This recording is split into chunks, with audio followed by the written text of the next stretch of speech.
Hello everyone and welcome back to my channel Edmond Minaros, and for today's quick tutorial, and I'm going to show you guys on how to resolve if the WSPPX service is experiencing high disk and CPU usage. So makikita nyo dito mga kaibigan yung high power usage ng WSPPX. Ito siya. So very high po. And then, I give you some details kung ano ba yung tinatawag na WSPPX.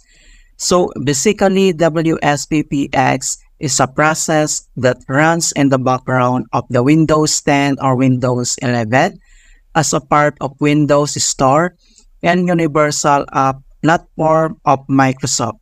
And it is responsible for installing, uninstalling, and updating store apps, as well as making sure apps are licensed properly. Okay, kung paano ba natin ito i-fix, and without further ado, and let's go ahead. So, all you have to do is to open up on the search menu.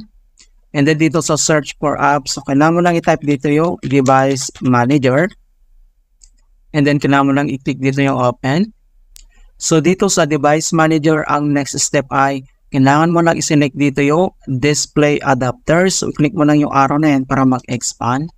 And then dito ay kailangan lang natin i-update itong kanyang driver. So, ang gagawin natin, click mo lang siya, right-click, and then select mo lang dito yung update driver. And then pop up itong dalawang options na search automatically for drivers or browse my computer. So, sinik ka lang dito sa dalawa. And then, kailangan lang natin i-tap tong search automatically, and then click mo lang yan. And then wait natin. So makikita mo na kagad dito na the best drivers for your device are already installed. So in hope na na-resolve yung problem, but if the error still persists, so ang next solution na pwede natin gawin, so dito lang sa ating keyboard ay press mo lang yung Windows logo plus letter R.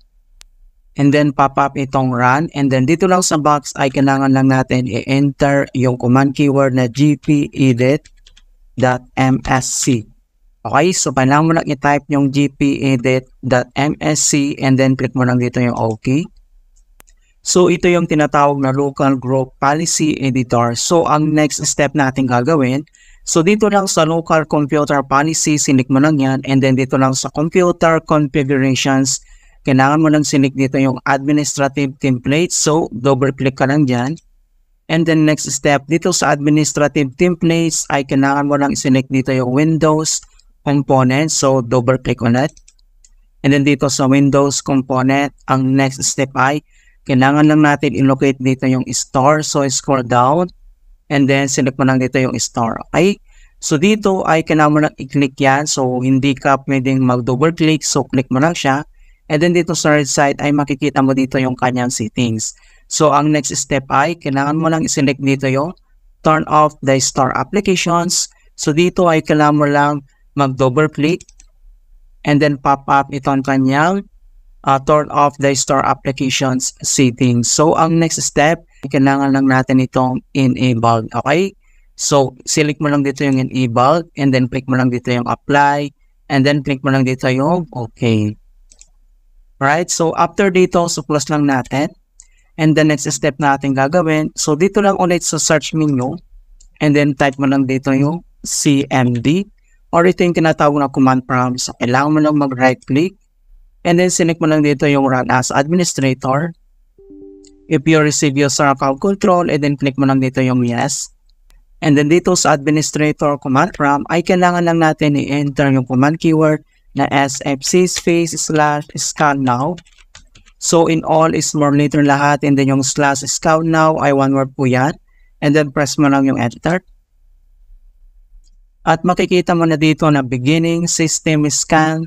This process will take some time. Beginning verification phase of system scan.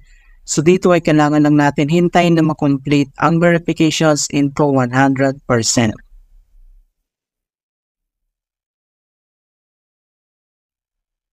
And finally, makikita mo na dito na verifications 100% complete. So, ang next step, so cross lang natin tong CMD and then dito lang si start menu at kailangan lang natin mag-restart. Okay, click mo lang yan. Alright, so ganoon lang po kasimple on how to fix WSPPX, high disk, and CPU usage issue in Windows 10 or Windows 11. And please don't forget to like this video and subscribe to my channel for more quality content.